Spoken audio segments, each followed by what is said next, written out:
Victorious Christian this 2024. So 2024 na. So hindi pa rin ako nawawala sa spirit of tawag doon yung tinatawag na leaping, no? Ibig sabihin, parang parang tatakbo ka sa isang paligsahan at kinakailangan yung buwelo mo ay maganda. Sabi nga, kapag gusto mong manalo sa buwelo pa lang, doon mo makikita kung mananalo ko hindi. Hindi ba sa track and field? Nakita niyo ba sa track and field?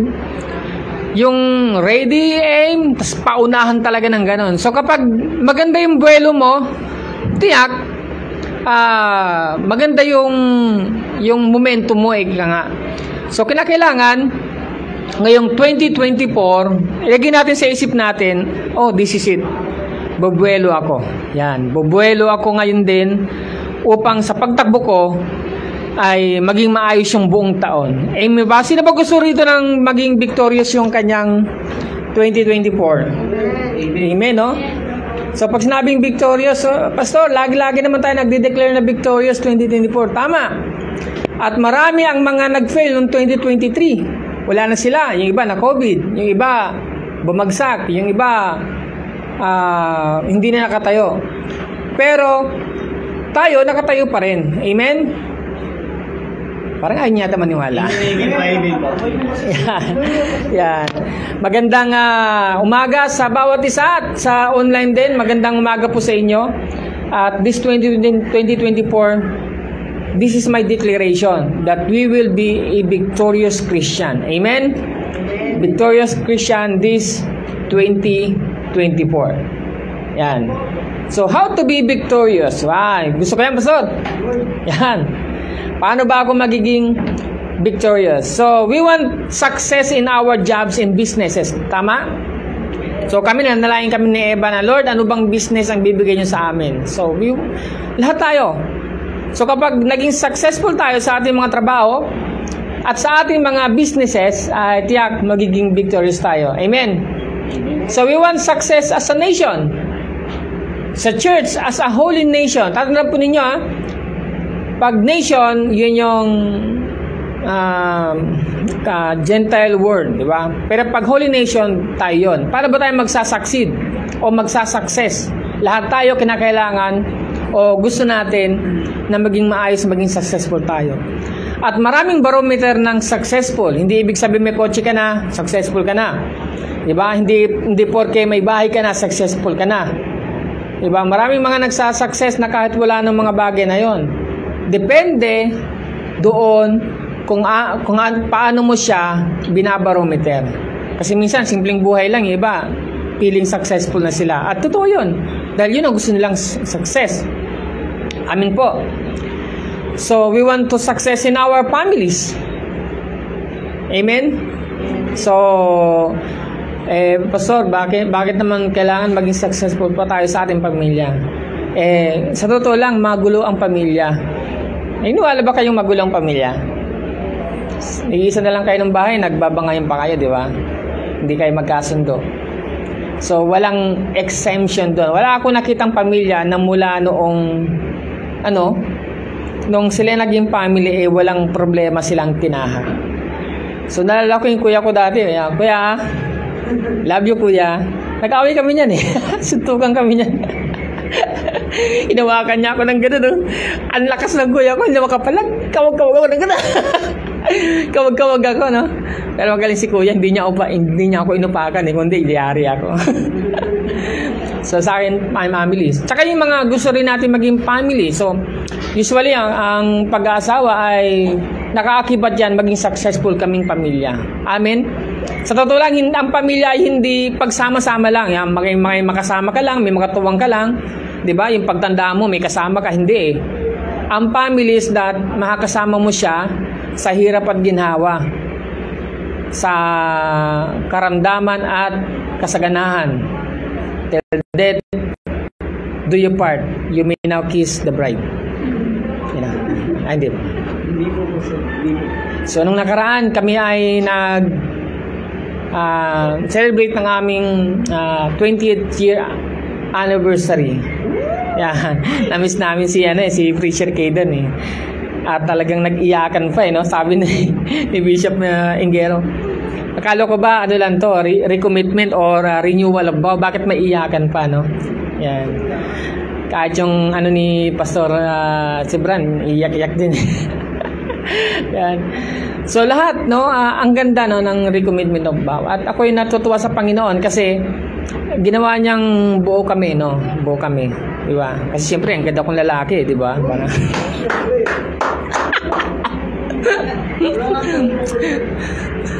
Ako alam ko malak. oo nga. Parang hindi ko pumalakpak ka. Agree po.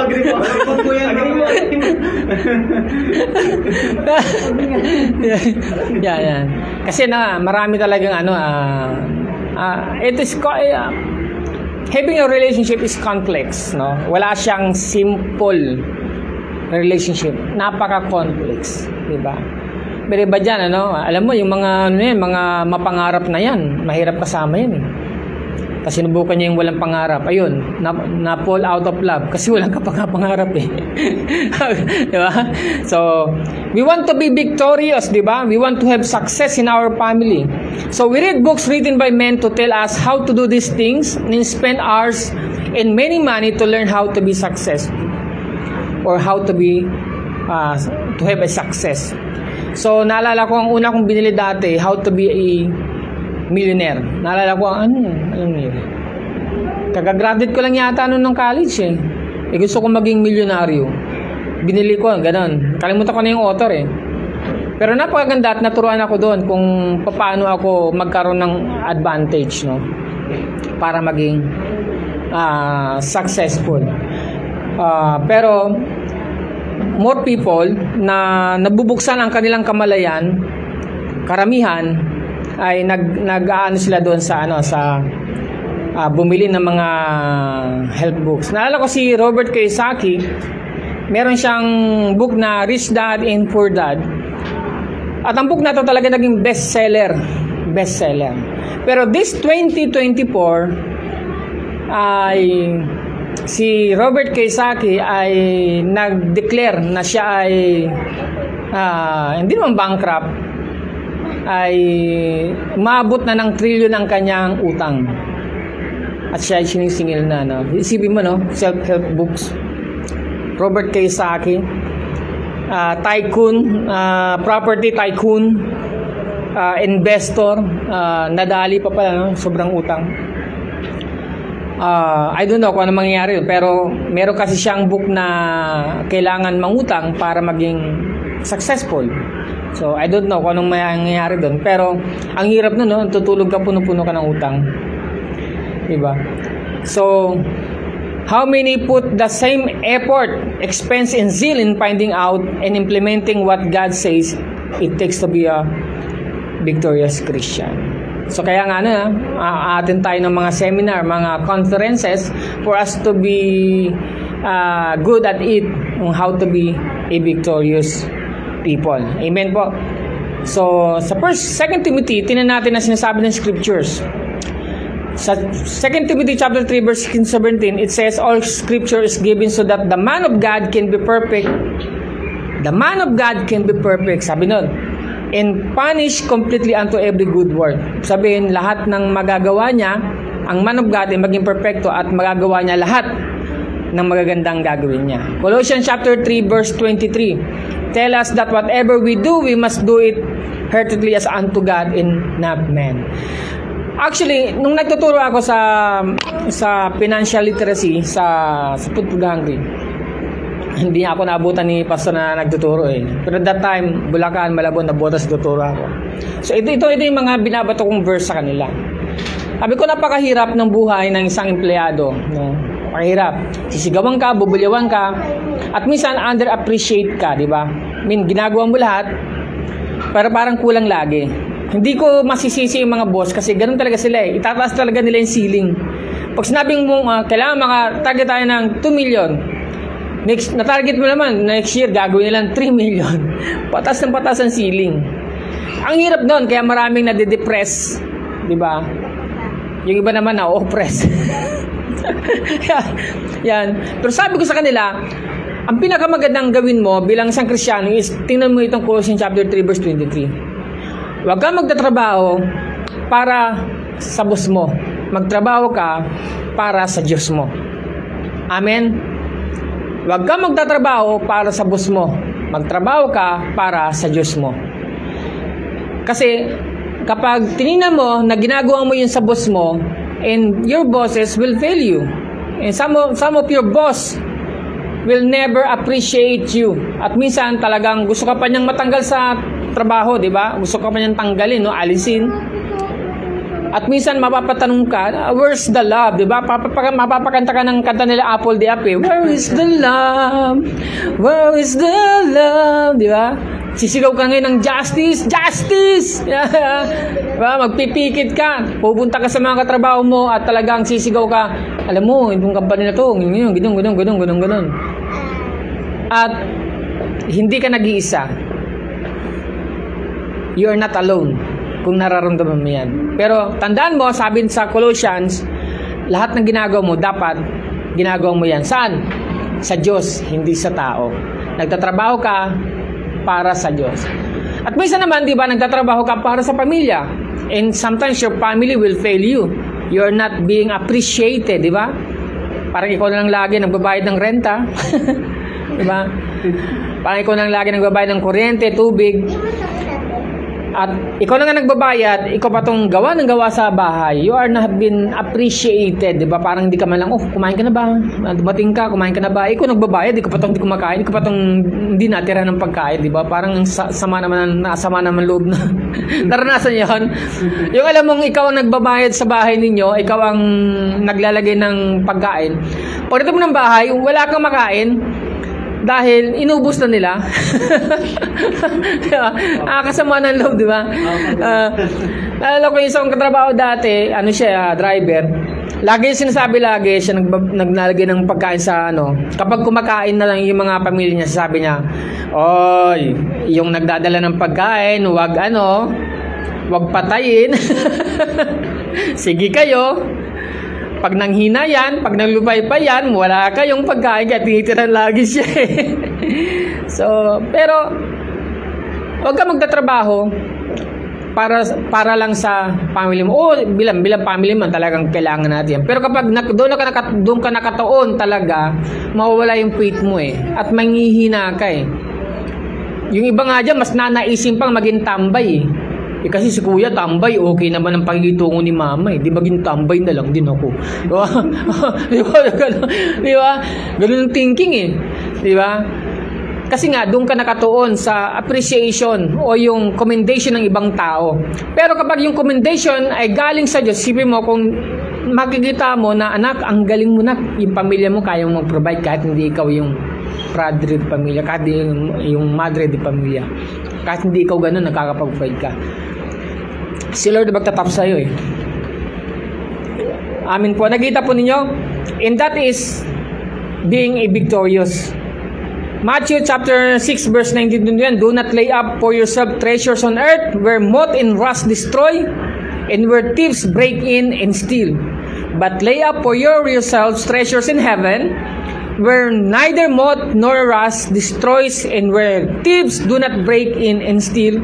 For where your treasure is, there your heart will be also. Naintindihan itong verse neto, ano ba yung nangyari dito? Yan. Yung verse na yan, kung babasahan yan, kakabisaduhin nyo yan, at titinin nyo mabutin, treasure to Treasure to. Alam bakit? Nandiyan na lahat Kung lahat ng tinatangkilik natin, para lang dito, talagang mawawala yan nanakawin yan. Ang hirap kaya nun. Ang hirap manakawan. Diba? Ang hirap masunugan. Ang hirap masiraan. Diba? Pero sabi doon, for there your treasure is, there your heart will be also. Dahil nandoon yung treasure mo, diba? Sa mundong ito, kaya ka nagbe-break yung heart mo kasi nandoon nga yung treasure mo. Nagigets niyo ba sinasabi ko? Kaya nagkakaroon kayo ng problema kasi yung puso mo nandoon. Mahal mo kasi. Mahal mo yung boss mo, mahal mo yung tao, mahal mo yung pamilya mo. And when they fail you, heartache, di ba? Ang sakit, hindi ka makamove on. Pero sabi ng Panginoon, do not lay yourself treasures on earth. Di ba? Do not, wag dito. Ginagawa mo yan dahil sa Diyos, para sa Diyos. Para sa Kanya lamang. At pag ganun ka ganun ka gumalaw, tinitiyak ko sa iyo, hindi ka mahihirapan mabuhay. You will be living a victorious life. Hindi yung magkaroon ka ng maraming bagay. Yung nakatayo kang parang wala kang problema. Because you are victorious. Amin po? So, what does the Bible say about being a victorious Christians? And where do we start and how do we continue? So, tingnan natin, why we will be a victorious Christians this 2024. Ako'y naniniwala na kaya masyadong maraming galaw kasi nga masyadong broad tayo tumingin. Alam mo, ang isang bagay, ang isang takbo, mangyayari lang yan, hindi sa isip, kundi sa unang hakbang. Amin po? Marami ang nahihirapan gumalaw kasi nasa isip lang lahat. Ay, gusto kong ganito. Ang tanong, ano na ginagawa mo? Basta gusto ko siya. Gusto ko magkaroon ng negosyo. So, anong ginagawa mo? Shit, nagtitingin na ako and then, so hanggang doon lang, hindi na uumpisahan. Kaya nga ako, sabi ko, actually, yung pagiging victorious Christian, hindi lang 2024 yan, and beyond. Pero you cannot go there without being here. Amen. Tama ba yung ano ko? Hindi ka makakapunta doon kung wala ka dito. Ibig sabihin, kung hindi ka hahakbang ngayon, paano pa hahakbangan ang susunod mong hakbang? Kinakailangan, live today. Mabuhay ka ngayon. Hindi sa kahapon, di ba?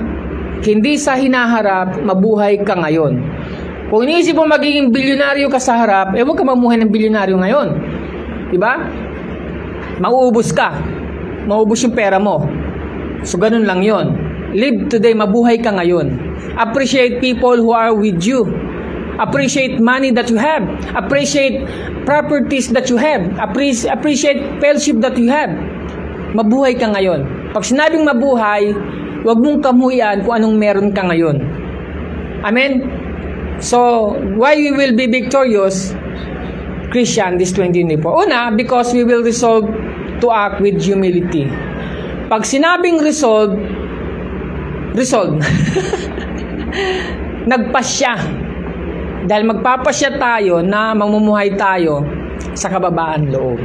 Amen? We will resolve. Matthew chapter 6 verse 24. When Jesus said to his disciple, if anyone desires to come after me, let him deny himself and take up his cross and follow me. So we must deny ourselves. Deny ourselves. Hindi itong deny na yung mamatay or anumang bagay na gusto natin sa buhay. Hindi yan.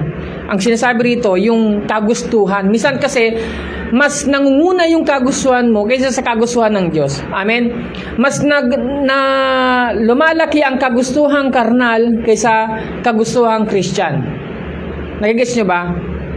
For example, alam naman natin na tayo'y Kristyanos. Niyaya ka ng kaibigan mo sa ganitong hindi naman makakristyanong gawain.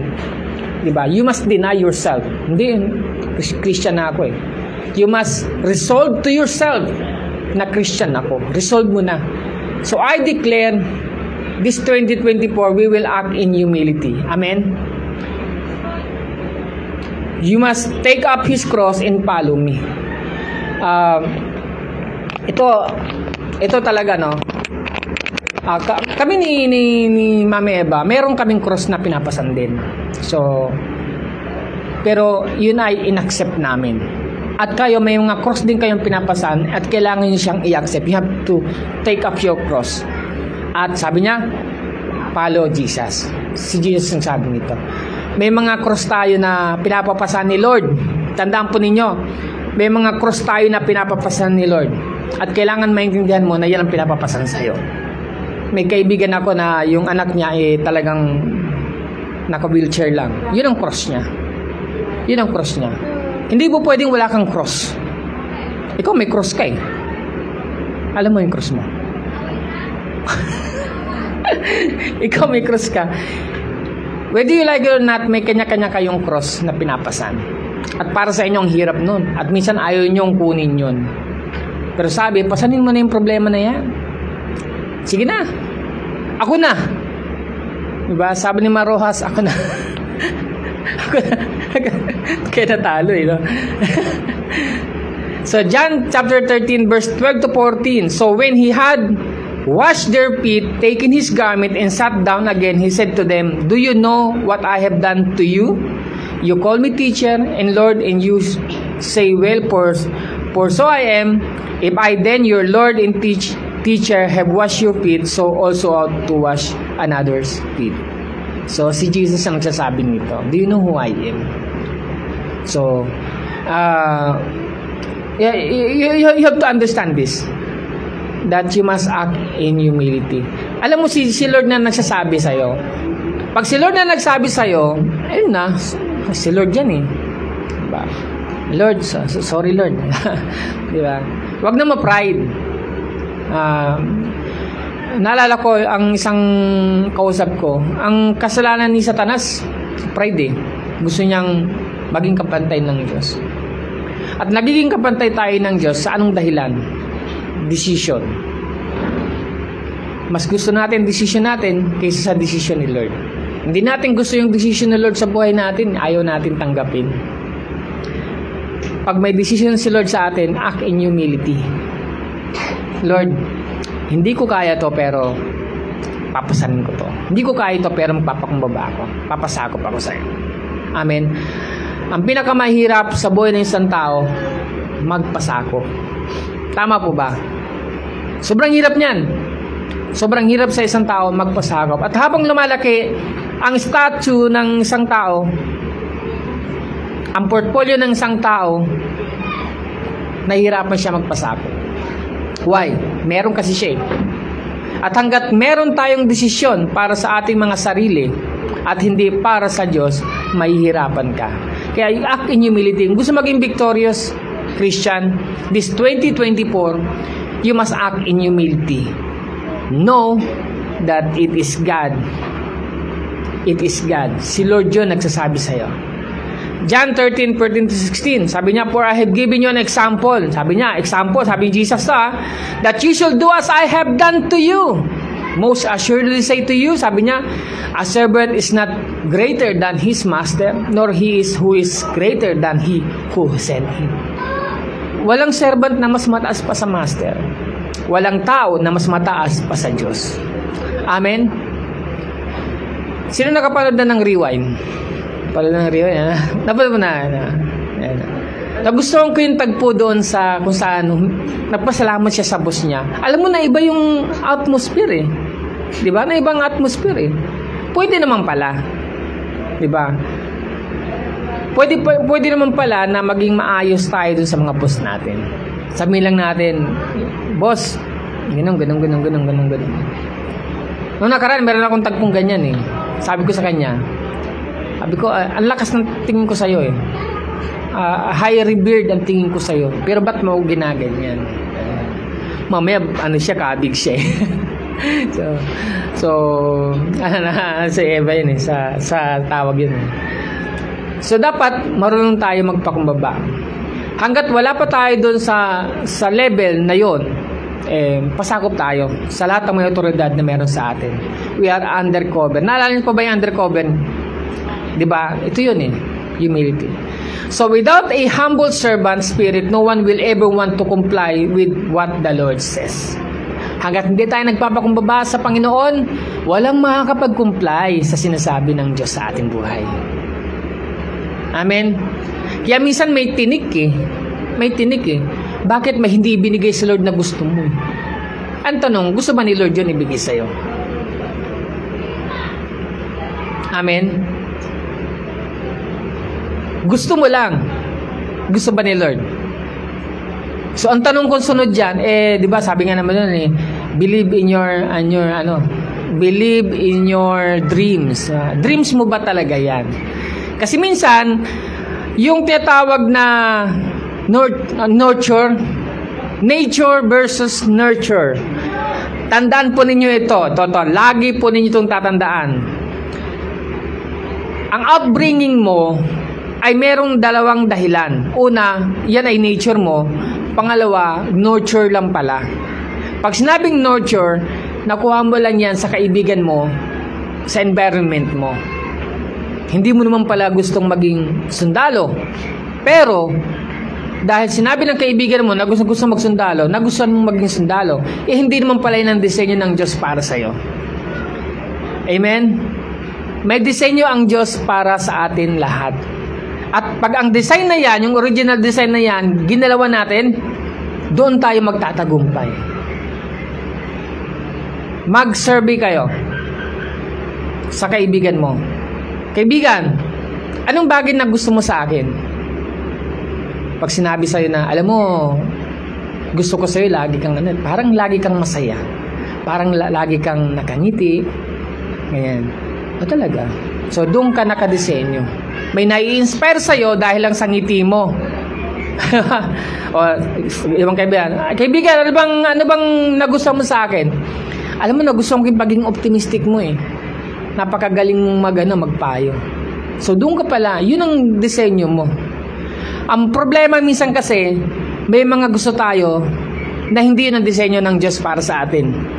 Pinipilit nating maging refrigerator, pinipilit nating maging refrigerator, pero ang gusto pala sa atin ng Panginoon, aircon. Aircon pala ang function natin. Amen po? Hindi bagay. Hindi bagay. Kunwari yung drums niya. Pilitin mong kalabitin yan. Pinapalo yan eh. So, hindi bagay. So, kailangan magpakumbaba tayo kay Lord para magawa natin yung mga bagay na gusto niyang pagawa sa atin. Because only a humble heart will make us comply with what the Lord says. Pride keeps so many from admitting wrong and letting God's words actually change them into what God wants them to be. Amen po. Dahil sa pride. Diba? Dahil sa pride. Yung kung anong gusto ng Panginoon sa atin, yun ang nawawala sa atin. So we cannot direct our own step, and it's foolish to try. Why do so many of us still want to dictate to God how we will serve Him in what we will do and not do? Amen po. So this spirit will mean certain failure as a Christian. Kapag tayo ay may pride, yan, mag-fail tayo as a Christian. Marami na. Sabi ko nga, Kristiyano na tayo, itodo na natin. Diba? Kumilala na tayo sa Panginoon, itodo na natin. Ibigay na natin sa Kanya yung buhay natin. Kasi marami ang sinasabi niya, marami nagpipail. Maraming nawawala sa Panginoon. Pangalawa, why we will become victorious this 2024? Because we will resort to commitment. Ito ang maraming taong humingi nito. Maging committed ka sa akin. Dapat may commitment tayo. Dapat may commitment tayo sa time. Ang dami. Why? Kasi napaka kailangan. Lahat ng tao nangailangan o naghahanap ng commitment. One way or another. So we will be victorious and we will resolve. Maging committed na tayo. Yan. Amen? Yan. So too many serve the Lord as a fad or pastime. As long as it does not cost them much, they are obedient. Amen po. So makikita natin sa Luke chapter 14 verse 28, ang talagang dun is you count the cost. Bawa itong pag-church plant natin dito sa Mapulang Lupa, merong cost to. Merong cost. May binabayaran tayo dito. Siyempre, bagong pagkikisalamuha. Pero natutuwa ako sa inyo, kasi we are on this together. Amen? Amen? Parang ayaw nyo maniwala. Maniwala na. So, tatandaan po natin, ito. Yung ministry kasi maraming di nakakaalam eh. Masyadong malawak ang ministry. Ang ministry ay hindi lamang yung humahayo. meron din yung mga nagpapahayo. Amen. Kaya kapag ikaw ay nagbibigay ng tithes and offering mo, kahit madalas wala ka dito, nagagawa mo yung tungkulin mo bilang Kristiyano. Totoo. Pero ang problema, wala ka na nga dito, wala pa yung, di ba, tithes and offering. Ay, wala. Walang, mahirap magano. So, ang pastor na sinend, merong naka-backup yan. Naka-backup yan. At kayo yung mga naka-backup dyan. Sinend tayo dito, lahat tayo naka-backup dito. Amen po. Amen. So, it must be a lifestyle permitting every aspect of our lives. So, it requires work and sacrifice, taking a stand and having every false way. Kapag committed ka, kahit anong mga mali dumating sa buhay mo, ano yun? Hindi mo siya papansinin. Ephesians chapter 5 verse 11 tell us to have no fellowship with the unfruitful works of darkness, but rather reprove them. This means taking a stand. Hindi yung, alam mo yun, yung ano, ay minarinig ako ganito, ito pala totoo. Ay minarinig pala ako ganito, ito pala totoo. Wala kang stand eh. Pero pag committed ka sa word of God, kahit na anong aral lang makuha mo dyan, hindi mo siya titingnan as it is. Why? Because committed ka sa ating Panginoon. Pag sinabing commitment, it's not about only worshiping God. It is only committed to the Word of God. It is only committed to the will of God. It's also committed to the Church of God. Amen po? So, lahat yan. Sa buhay natin, sabi nga nila, you cannot give what you don't have. Diba? So, itong madalas ko sinasabi, kung gusto mong mabigyan ka ng commitment, magbigay ka rin ng commitment. Kapag naging kultura mo na ikaw ay committed, magiging kultura din ng ibang tao ang maging committed sa'yo. Amen. Si Bishop Mario, kapag nagtawag ng pagkikita yan, hindi pwede akong malate. Ako pa, madalas pa naman late. Nagagalit siya. Committed siya sa time eh. Kaya kapag nagtawag yan, kailangan mauuna ako sa kanya. Nagigas niyo ba? Na-reciprocate. Ganon din po kayo. Gusto mo pala ng love eh, magbigay ka ng love. Gusto mo pala ng blessing eh, magbigay ka ng blessing. It will always reciprocate to you. Amen. So look at Christ's example of commitment. Sabi si Jesus Christ ang pinaka-ating example, di ba? So he had a goal while on this earth. Siyempre si Lord yan eh, may goal siya. Pastor, si Lord yan eh. May goal talaga siya. Eh, tanong ko, kayo ba, wala kayong goal dito sa mundo? Sinilang kayo? Wala bang nakalagay sa puso ninyo na may goal kayo? O wala lang, nabuhay lang kayo na, buhay, okay. Hindi, tandaan nyo mga kapatid, hindi kayo nilikha ng Diyos na wala kayong gamit. At yung gamit na yon, yun ang dapat na goal mo. Lord, dito mo ba ako gagamitin? Lord, dito mo ba ako gagamitin? Magpapagamit ako. Amen? So, Jesus Christ, sabi, ginawa niya, pinulpil niya yung law, tapos binigyan tayo ng example. Leave us an example to follow on how to live and how to die and the proper emphasis to place in this world. Binigyan niya tayo ng example. So, alam niyo na yan, lalo sa online, meron tayong mga nakalagay dun sa Bible kung paano tayo mabubuhay at paano rin mamamatay. To be the sacrifice for the sins of all mankind. Yun ang commitment niya. So tayo dapat ganun din. Amen. Meron din tayong atas, dakilang atas, Matthew 28, di ba? Binigyan tayo na tayo ay humayo, win souls and make disciple. Yan ang binigay sa atin. Dapat maging committed din tayo doon. Amen?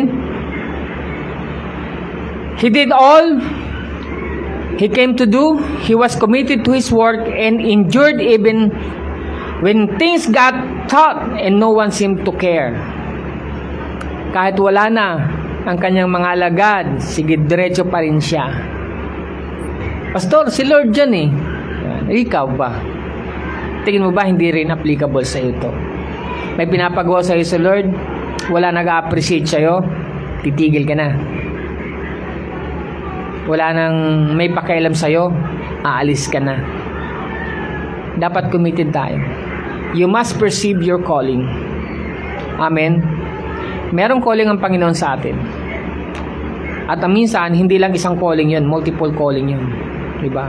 Bawa si Pastor Noel, no? Called to be a guwapo. Na pastor. O, dalawa na yun. Mamaya, bigro natin bigro nakatingin ako. Brother Eliazar, called to be Brother Eliazar.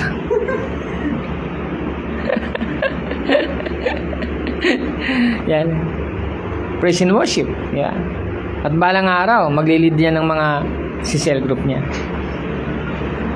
So we see this in Matthew chapter 27 verse 22 to 46. In verse 24, we see that he didn't realize his greatness when his own did not. Kahit ng kanyang pamilya, hindi siya tinuturing na Misaya.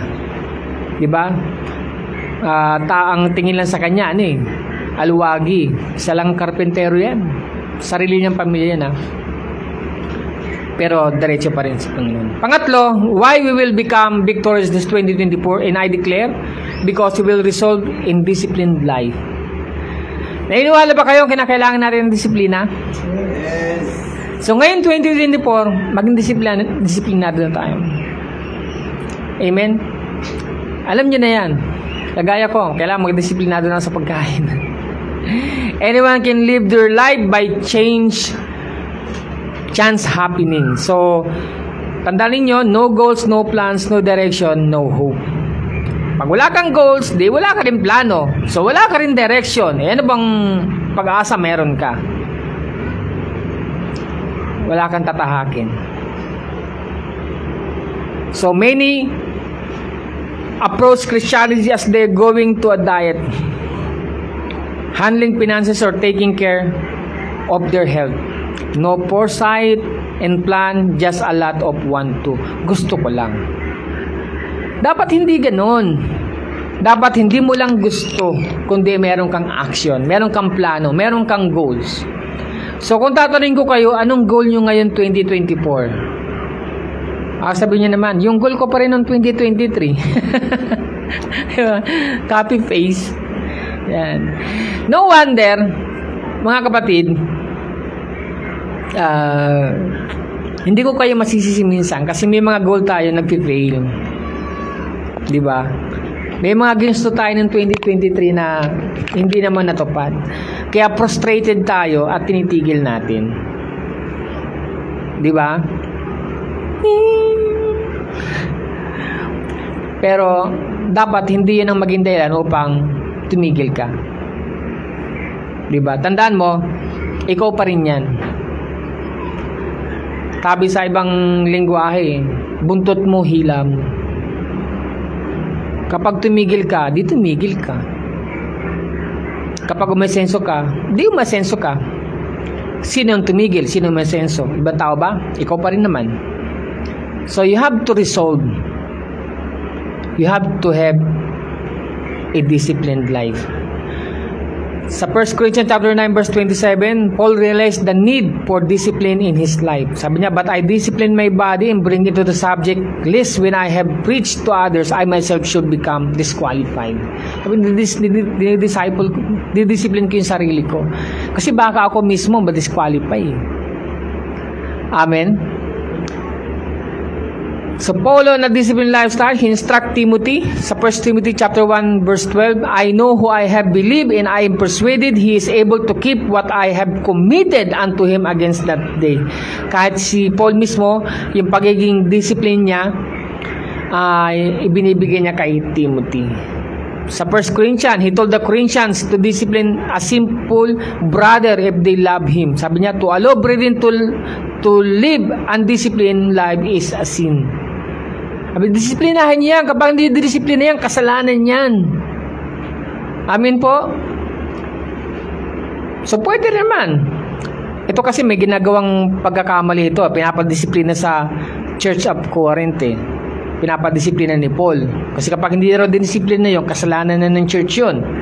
Ganun. So, ganun din tayo. Sa church, ganun din. Meron din tayo dapat discipline dito. Amen? So, we walk a straight and narrow path. He. Mali ako ng ano rito. Lagay yan. He walk a straight and narrow path. Si Paul, kahit maliit yan, pupuntahan niya yan.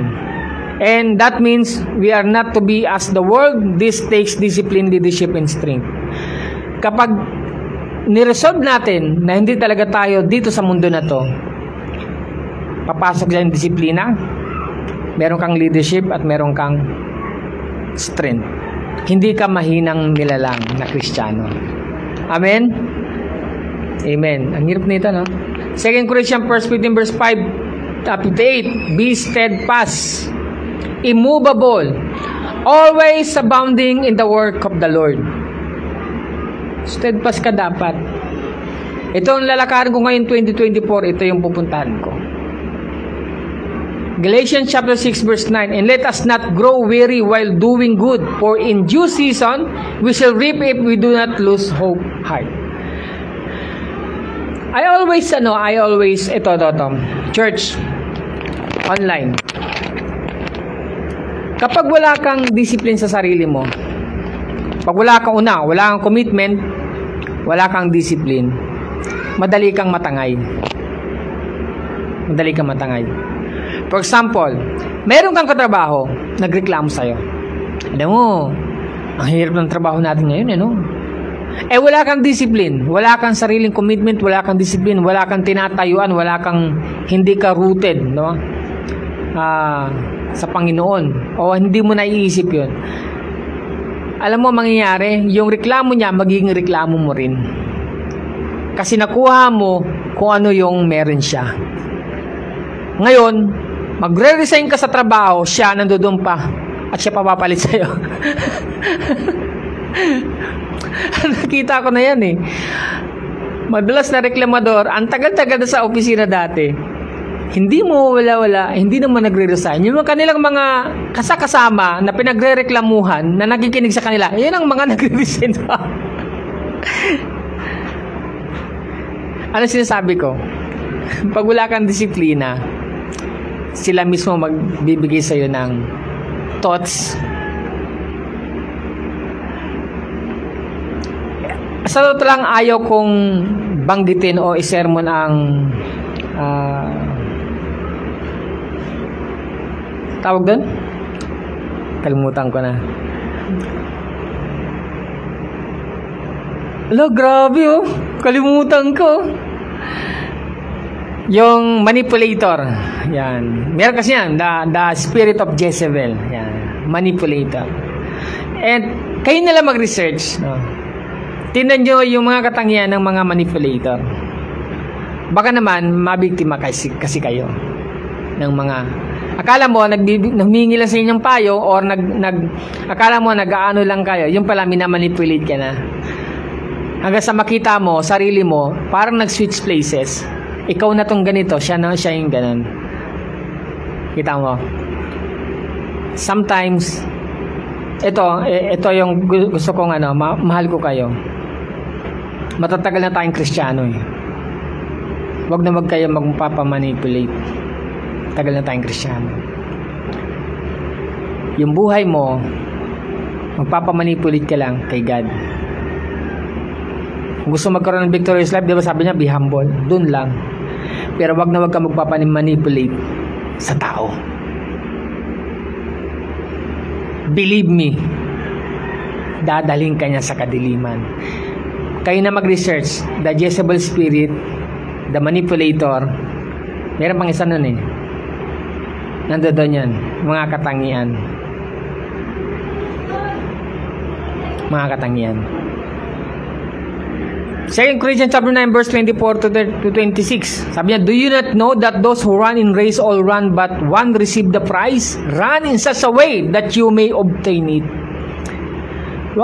Lahat kayo, dapat may prize kayong kinukuha, may prize kayong ini-aim. Diba? Huwag kayong maniniwala doon na come what may. come what may, you'll be. Diba? Nangyari na lang eh. Diba, ganon. Meron kang niraran na race. At kapag hindi nakatugma yan doon sa race na binibigay sa ng Panginoon, huwag mo tanggapin. Baka naman kasi race mo yan, kapatid. Okay, sige, race mong magreklamo. Sige na, okay lang. Go on. Pero kasi iba ako, hindi ko race yan. O kaya baka naman race mo yan, kapatid. Yan. Hindi ako maiinggit sa'yo, sige lang. Diba? Magano ka niya, mag-invest ka dyan. Sa'yo yan eh. Yan talaga race mo. Okay lang ako. Hinahanap ko pa yung sa akin. Pero at now, hindi ko nakikita. So, huwag ka maingit.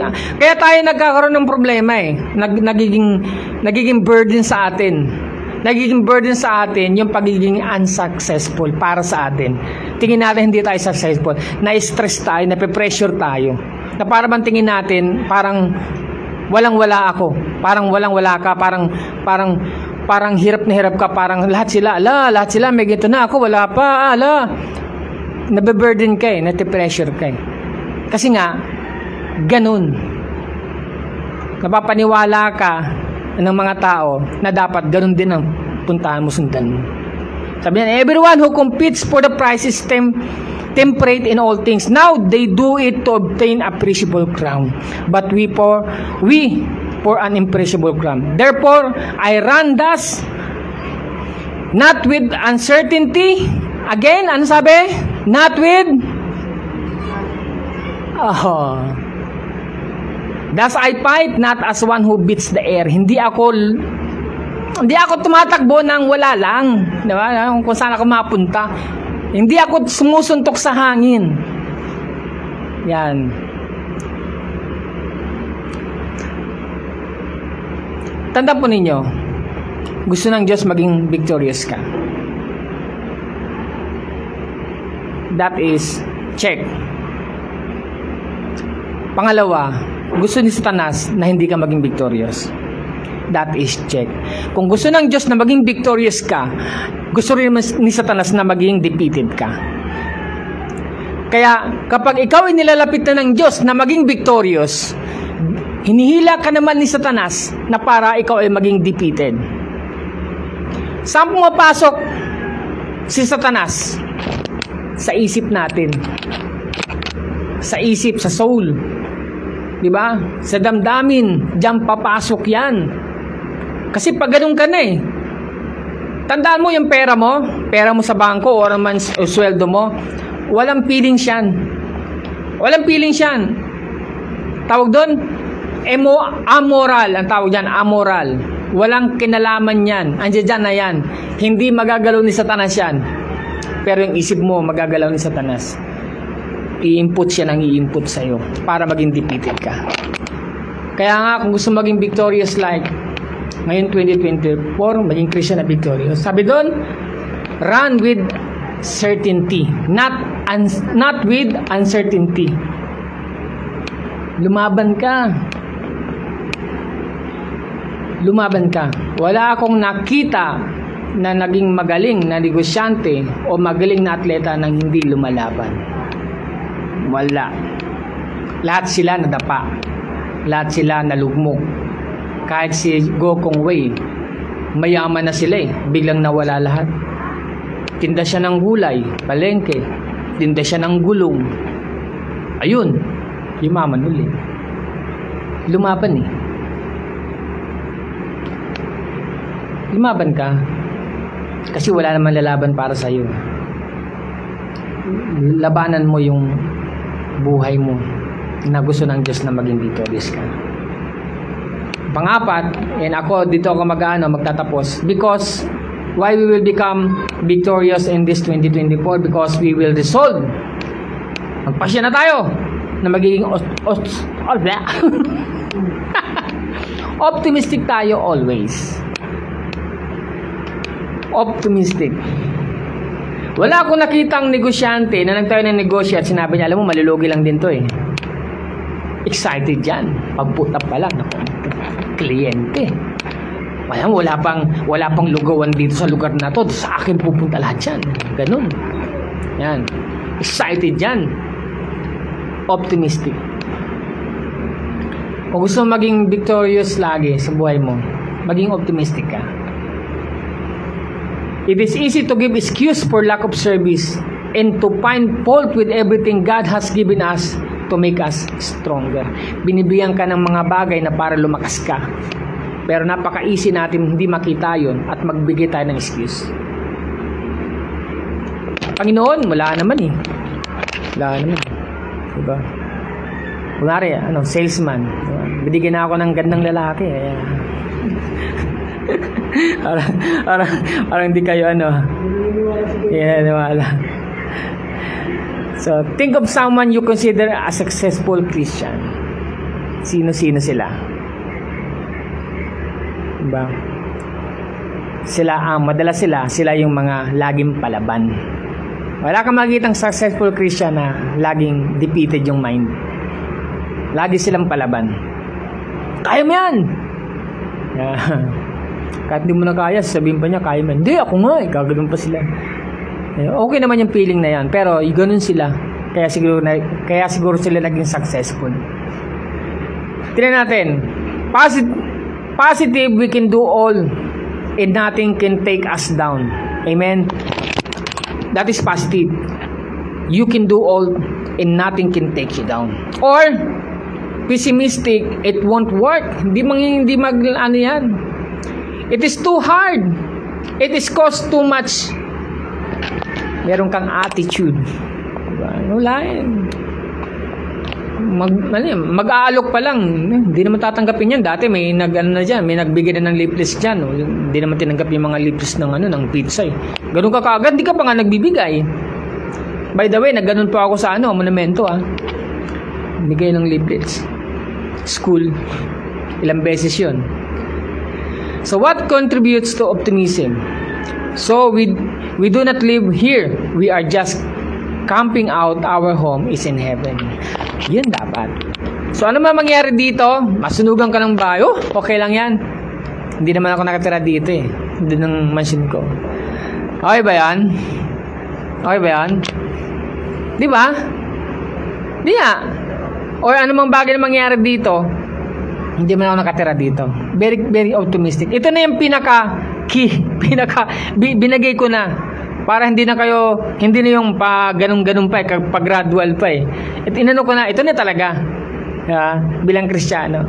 So, the optimistic Christian looks on every day he lives as a blessing from God. Amen? Lahat ng nangyayari sa buhay mo, blessing from God. Nandito ka, blessing from God. Nung may nangyari sa'yo na nabangga ka, blessing from God. Natuto tayo eh. Diba? Ano niya? Blessing from God yun. And considers it as a cherished thing to be devoted to the Lord. Diba? Muntik na kaming, hinuli kami talaga. Muntik ko na masagasaan yung pero blessing from God eh. Mag-U-turn ka na lang. Diba? Blessing from God. So ano man nangyayari sa buhay natin? Pag optimistic ka, it's a blessing from God. Amen? Wag yung, hindi. Wala. Hindi. Naubusan ka ng pagkain. Blessing from God. Bakit? At least nakapag ka. Pag-jeta ka ng hindi oras. Diba? So, Colossians chapter 3 verse 8 to 10. But now you yourself are to put of all this. Anger, alisin mo na yan. Wrath, alisin mo na yan. Malice, tanggalin mo na yan. Blasphemy, tanggalin mo na yan. Filthy language, alisin mo na yan. Out of your mouth. Tanggalin mo na pati si ere. Sa totoo lang, no? Tama yung kantang ere, no? Yung meaning ng ere. Pag masyado kang maere, talagang mapapa. Maeri ka eh. Giging mo sa mga ugali mo. Maeri ka eh.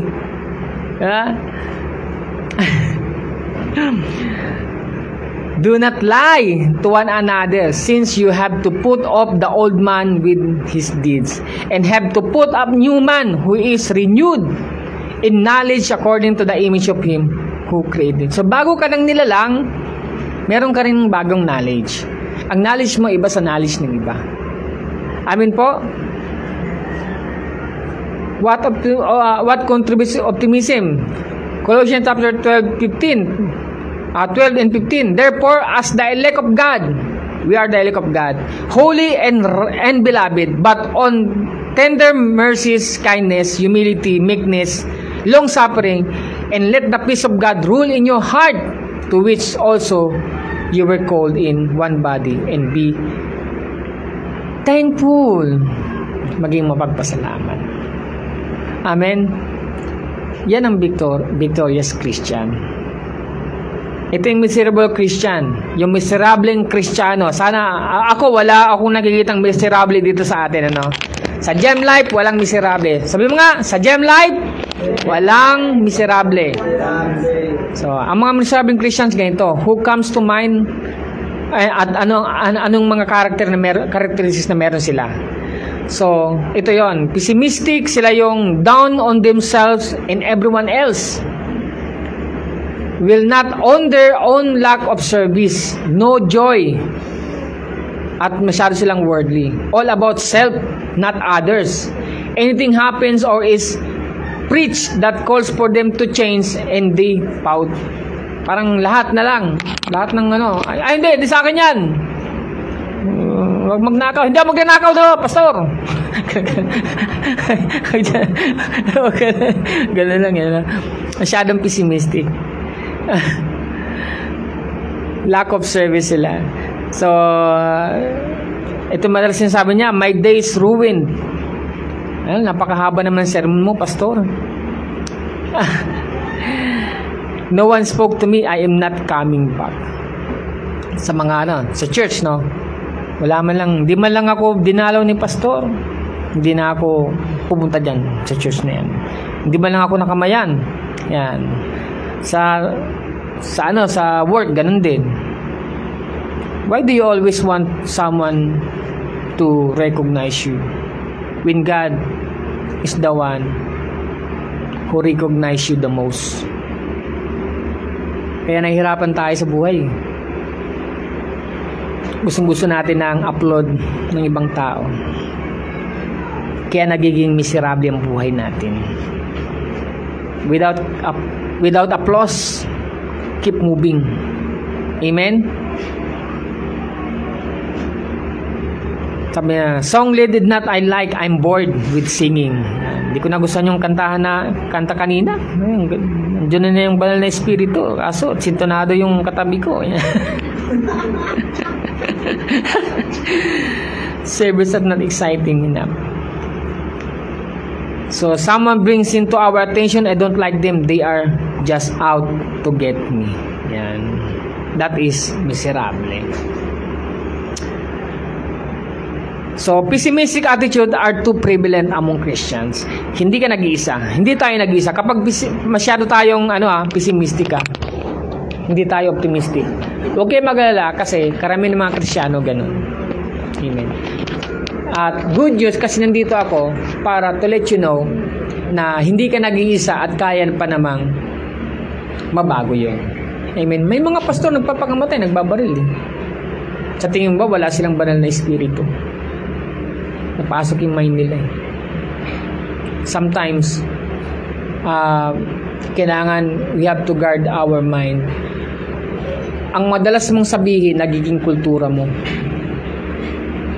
Kapag masyado kang masayahin, lagi kang masaya, lagi mong sinasabi sa sarili mo masaya ka, mabait ka, magaling ka, lagi mong sinasabing maganda ka, gwapo ka, lagi mong sinasabing okay ka, magiging okay ka kalaunan. Pag sinabi mo you're not okay, you're not. Padang uli makikita mo you're not nga. Kasi naging kultura mo na yun. At kapag sabi ganyan, your destiny has been dictated by your action. I-action mo puro ganun eh. Puro ganun ang action mo. Yung destiny mo, yun na nadi-dictate. Totoo po. Ganun ang nangyayari. Kaya, this is a warning to all of us na we must not dwell in a pessimistic attitude. Christians are in danger. magiging defeated tayo ng paganyan. So, ito yung optimistic love service. So, realize long fellowship and wants to get get all he can out of it. If service go longer than normal, positive reaction, I did not pay any attention to the time. I didn't know we went over. Nakailang oras na ba tayo? 3 oras na. Very good. Optimistic kayo. Sabi ni Preacher Kay, saan na pupunta dito? Parang kabal siya. Buti pastor. Magtatapos na ako. Someone does not speak. They probably did not see me. I am sorry I did not get a chance to speak with them. Sayang, di ko siya na. Yun ang yung mga optimist. Yung parang, kapag may hindi ka nagawa, parang, uy, sayang, di ko nagawa. Ay, sayang, di ko na ano ito. Sayang nga yung regalo kay Kay, naiwan ko na naman nakarandala ko. Optimist puts the best spin on what happens and does not have a chip of their shoulder waiting for someone to knock off. Hindi niya na iniisip yan. Oh, meron pa pala, number 5. Hindi ko nakita Tabilis lang to. We will be victorious Christian because we will resolve to practice sacrifice. Anything worth doing is worth doing well. Amen? Anything worth doing is worth doing well.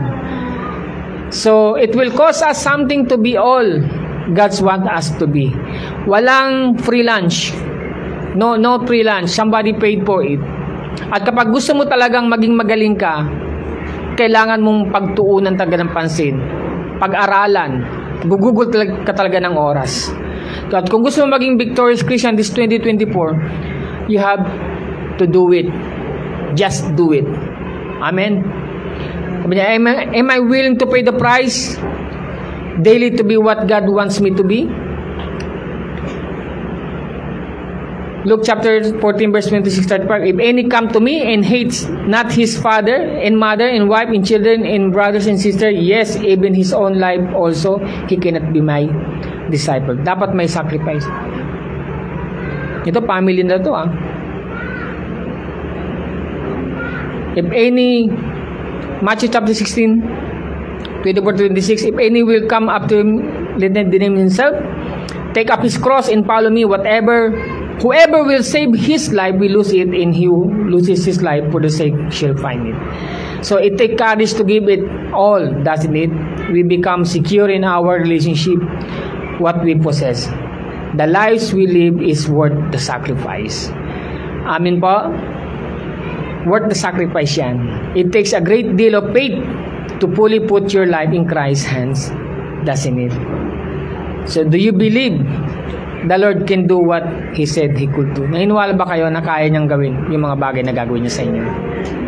Dito magtatapos. Ephesians chapter 3 verse 17, 4 and 1. So that Christ may dwell in your hearts through faith, that you, being rooted and grounded in love, may have strength to comprehend all that He sent, all the saints, that is the breadth and length and height and depth, and to know the love of Christ that surpasses knowledge, that you may be filled with all the fullness of God. Now to Him who is able to do far more abundantly that all that we ask or think, according to the power of works within us, to Him, to the glory of in the church in Christ Jesus through all generations forever and ever. Amen. Tayo po tayo.